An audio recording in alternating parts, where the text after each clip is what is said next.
Hello everyone, so today we'll be reviewing a mod called the Undergarden. This mod adds a dimension into the game, which is quite spooky. Let's start off with how to get to this dimension. So to get to this dimension, you need a key and a portal. To make the key, you need a Cadillacs, which is quite easy to make once you played in a single player for a while. You need 1 diamond, 4 iron, and 4 gold. So after you get all these and arrange them in this pattern in the crafting table, you can get the Cadillacs. And then you will need at least 10 stone bricks to make a portal, just like how you would a nether portal. So you build it like this. The corners are not necessary, just like usual. And all you need to do is just right click and bam. Alright, I'll see you on the other side.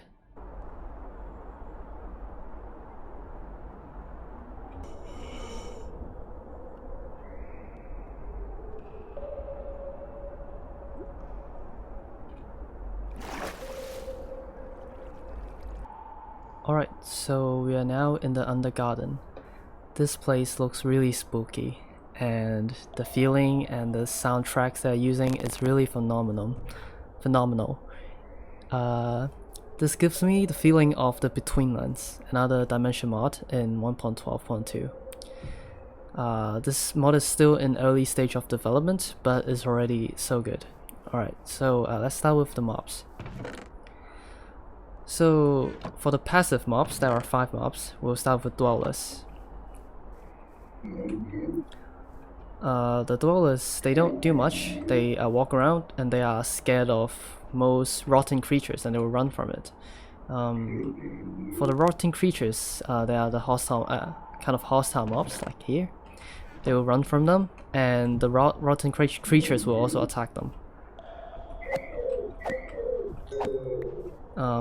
So they are kind of like pigs in the overworld. They don't hurt you, and if you hurt them, they'll just run away, and they will drop some meat, which you can then cook into steak.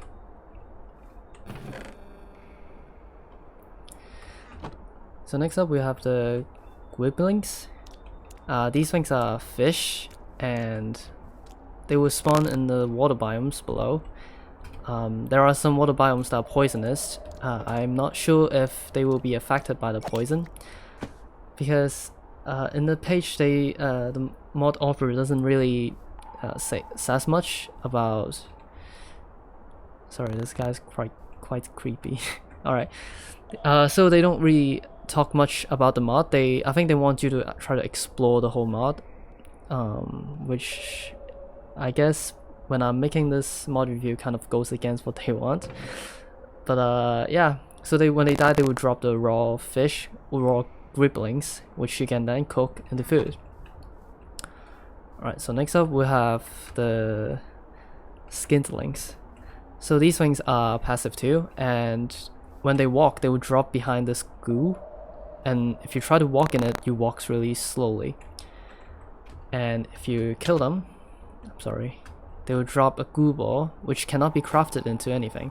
However, you can throw it at your enemies, which will make them very slow.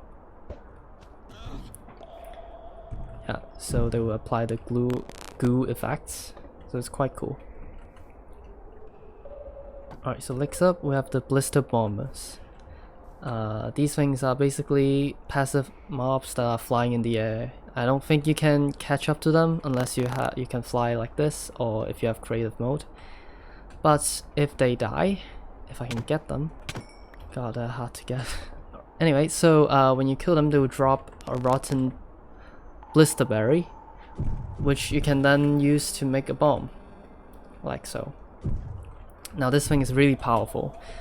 It's like a TNT that doesn't have to be ignited and can be thrown. So I'll show you what I mean. Quite cool, right? They don't do as much damage to the area as TNT, but it's still quite terrifying. Alright, so lastly we have the Gloompers. These things have really cute animations and model. I mean, they're not really cute, but like in this mod they are kind of cute because all the creatures are kind of hideous. Anyway, so these things, they will just jump around. Even if you hit them, they will not do anything, and when they die, they don't drop anything. So yeah, strange. Alright, so next up we have the neutral mobs. So as you can see, yeah, I think it's this guy. This is a Stoneborn. I don't have to spawn him in. So these guys spawn all around the place that I spawned in, so I assume that these guys are quite common. Although they are neutral mobs, but they are actually your best friend, I think. Because these mobs will hunt all the rotten mobs which are hostile to you. So if you hang around these guys, they can protect you. And they are quite bulky, they have 25 health. And one thing that I would advise you not to do is to enrage one of them, because they are just like zombie pigments. They will, if you try to hit one of them, the whole gang will gang up on you. So just be careful when you see one of these guys. And another reason not to hit them is the hit sound is really sexual. I don't know. So anyway, so when you kill them, they'll drop the pebbles, which are quite useless. You can only use it to craft some deep soil. Maybe they're useful, but I haven't found a use for that yet. So maybe you guys can comment if you guys know. So those are all the neutral mobs. Now onto the hostile mobs. Now, almost all of the hostile mobs are rotten creatures, with one exception, which I will demonstrate later. So the first one is the rotten dwellers. I'll turn to survival mode, see how they will fight. So they look exactly like the dwellers, which may confuse you sometimes, and they just run at you and die. And these guys, they don't drop the dwellers meat like the last one. They only drop the job ladders. So yeah, these guys not too much of a threat, but still need to watch out for. Now these guys are, how do I say it? I think they're quite cute, but I see a lot of them around this area and they keep trying to hit me when I'm trying to do the recordings. Anyway, so when these guys die, they have a chance of dropping a shot, which surprisingly none of them has dropped one yet. So let's see. Alright, so next up we have the Rod Walkers. So these guys looks like kind of look like a combination of the golem. Wait. Yeah, so as I said before, these guys are really good friends to keep around as long as you don't hit them. However, they are ruining my plan to show off how they will attack you, so let me turn to survival mode first. Alright, so this is the Rod Walker. When they attack you, you don't get knocked back like the other one, which I'll show you later on. And when they die, they will drop something called a Uveric Shot. Sorry.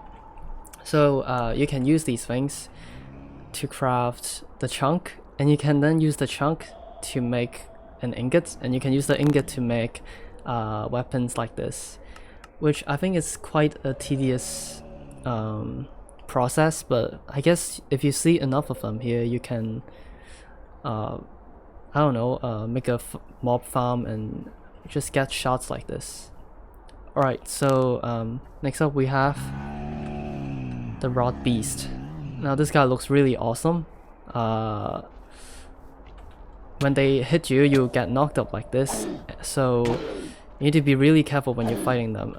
Keep in mind that I actually have diamond armor on, so yeah, just try to be careful.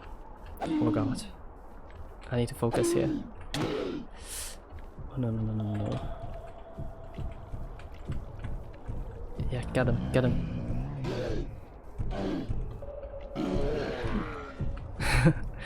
So my friend here took care of him. These guys are really strong, so yeah. I guess I didn't need to do anything after all. Okay, so the last mob we'll be showing you is a boss mob, which is called the Masticator. This guy is really big. I've seen him in action, but I haven't actually tried to kill him myself. Maybe I'll walk here so these guys can help me out. Alright, so I'm gonna spawn him in and you guys can see how the boss fight will look like.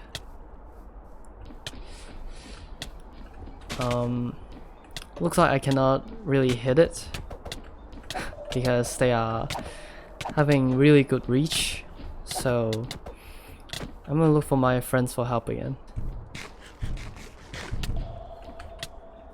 Okay, so looks like the stone golems don't attack him unless he attacks them. And since this guy is obsessed with me, I will have to take him down myself. Now I'm not cheating because I'm showing off how you can defeat this guy.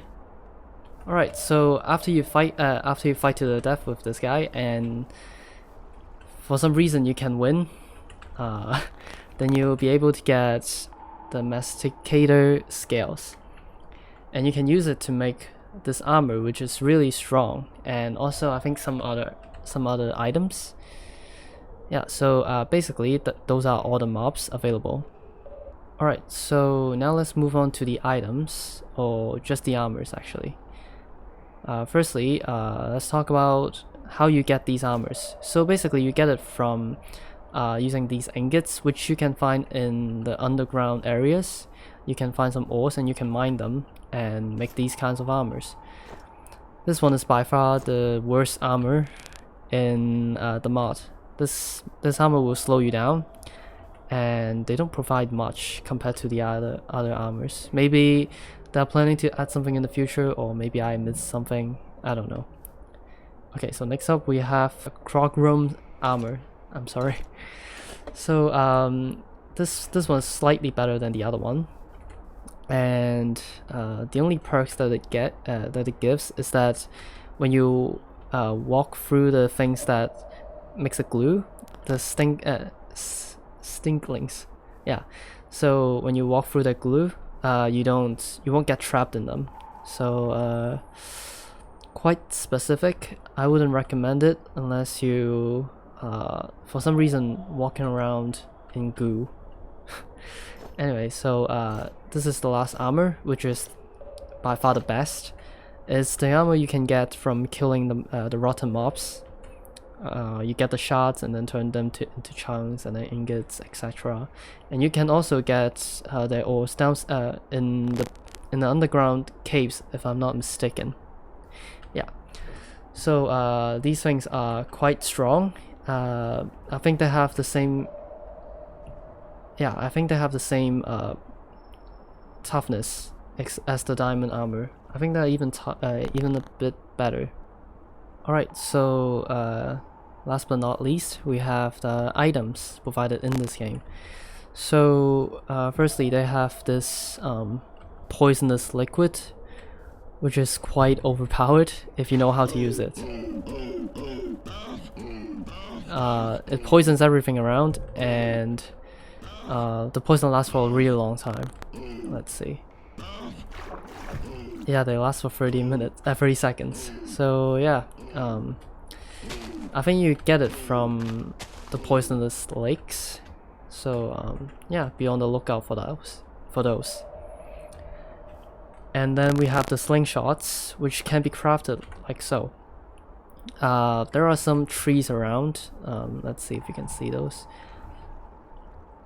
Yeah, so you can see there are trees in this dimension too, and you cut it like how you would in the vanilla Minecraft, and then you can get the wood. And how you make the twigs is just basically use 2 planks and then you can get some twigs. So what you can do with a slingshot is, firstly, you get some pebbles, which you can find around the ground.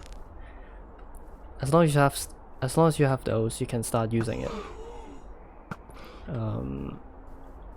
It's not the best thing ever, but it's quite a cost-efficient item. Alright, so next up we have the swords. This is a Clockgrum sword. Jesus, the wordings in this mod is really tricky to pronounce. Or maybe I'm just bad at it. Anyway, so this is a sword that does really high damage, but they have really low durability. So yeah, they do a lot of damage, and that's about it. Now this thing, which is Euphorium sword. So this thing does a lot of damage to the rotten creatures. So this is the go-to weapon if you are traveling around this area. And lastly, we have this Froststeel sword, which is basically a sword that slows your target down. Hey, walk. Anyway, if he were to walk, he will walk very slowly. So that's basically all the things this mod provides, as far as I know. I know there are still a lot of things in this mod that I didn't cover, like the biomes and stuff like that, but this is the best I can do for now, and I know the mod author is trying to get more people involved with the development, so yeah, I think this will be a very good mod in the future. Alright guys, so that's the end of the video. I gained 3 subscribers yesterday, so that was quite nice. I hope you guys will continue to watch my video, and yeah, that's the end of the video. Goodbye.